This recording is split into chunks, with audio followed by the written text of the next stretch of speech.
il est très important d'être honnête avec soi-même, connaître ses limites. Même si des personnes ambitieuses ont souvent envie de dépasser leurs limites physiologiques, leur capacité à pouvoir atteindre certains objectifs, ce qui est une qualité car ça suppose qu'on est ambitieux. Mais il y a un plafond de verre qu'on doit savoir ne pas pouvoir briser. C'est ce qu'on appelle l'honnêteté vis-à-vis de soi-même. Ce plafond de verre, c'est le différentiel qui est si important que quels que soient les efforts qu'on peut faire, on ne peut jamais atteindre cet objectif.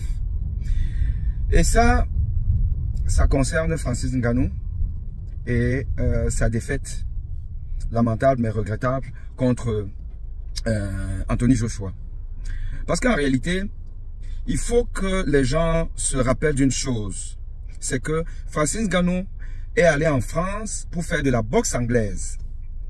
Parce que c'est la boxe anglaise qui faisait certainement au Cameroun. Il arrivait en France, fort de sa puissance physique naturelle, il a voulu faire la boxe anglaise. Mais là-bas, le centre qu'il a accueilli a vu en lui d'autres qualités pour faire autre chose et des défauts pour ne pas faire la boxe anglaise. On l'a donc orienté vers le MMA. Francis Ngannou est donc devenu champion du monde du MMA. Pourquoi il est devenu champion du monde du MMA? Parce que il n'avait pas les aptitudes à faire de la boxe anglaise.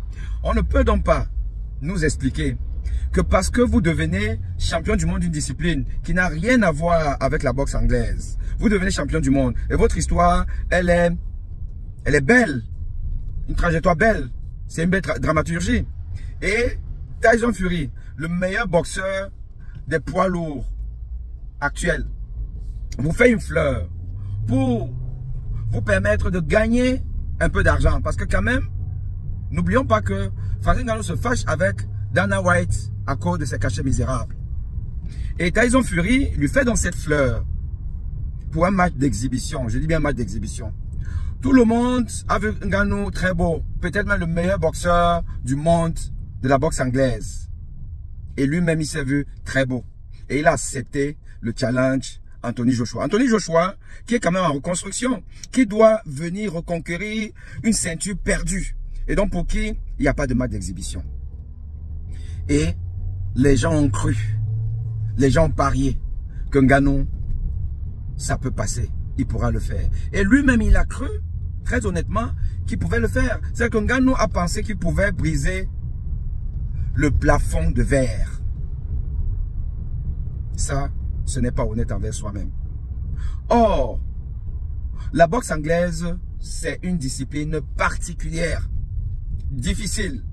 Et les poids lourds représentent la catégorie la plus compliquée où on peut mourir. Vous avez donc un boxeur qui ne connaît pas la boxe anglaise, qui n'a pas les réflexes, qui n'a pas les qualités, qui n'a pas les atouts, qui va vouloir compétir dans un combat officiel, compliqué, avec celui qui ne fait que ça, qui mange ça depuis son adolescence. C'est être intellectuellement malhonnête. J'entends toutes les personnes qui ont pensé un seul instant que Ngannou, ça pouvait passer. C'est être malhonnête. Et pour Ngannou, c'est simplement c'est ne pas être honnête. Parce que là, je ne vais pas en rajouter et lui manquer de respect parce que c'est un grand champion. Mais il n'a pas été honnête. Pas qu'il a été malhonnête, non. Mais il n'a pas été honnête avec lui-même. Car on ne peut pas autant vouloir renverser tous les codes de la logique universelle. Qu'un boxeur qui a été recalé dans la boxe anglaise, recalé, c'est-à-dire que quand vous venez dans la boxe, vous ne venez pas forcément pour être champion du monde, mais vous venez pour avoir une carrière honorable. Mais même une carrière honorable, on lui a dit tu ne peux pas. Tu ne peux pas faire une carrière honorable, c'est-à-dire être même à la limite vice-champion de France. Il a été recalé. Et donc, il n'a plus jamais fait la boxe anglaise pendant des années. Et à 37 ans, on veut me dire qu'il va pouvoir gagner un champion du monde qui ne vient pas en exhibition. Non, c'est simplement pas correct. Et là, beaucoup de personnes ont été responsables de être morts avortés. Car Francine Ngannou aurait pu mourir. Une mort avortée.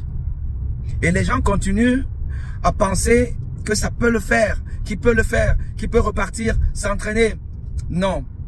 Là même, Anthony Joshua, j'espère qu'il n'était pas sérieux quand il donnait ses conseils à Ngannou, sauf à considérer que, oui, il va essayer de faire les petits combats avec le 40e, le 30e et autres. Mais combattre contre l'un des 15 premiers boxeurs de cette catégorie, il faut oublier, car la vie est plus importante que la gloire. Si cette gloire-là nous fait prendre des risques démesurés.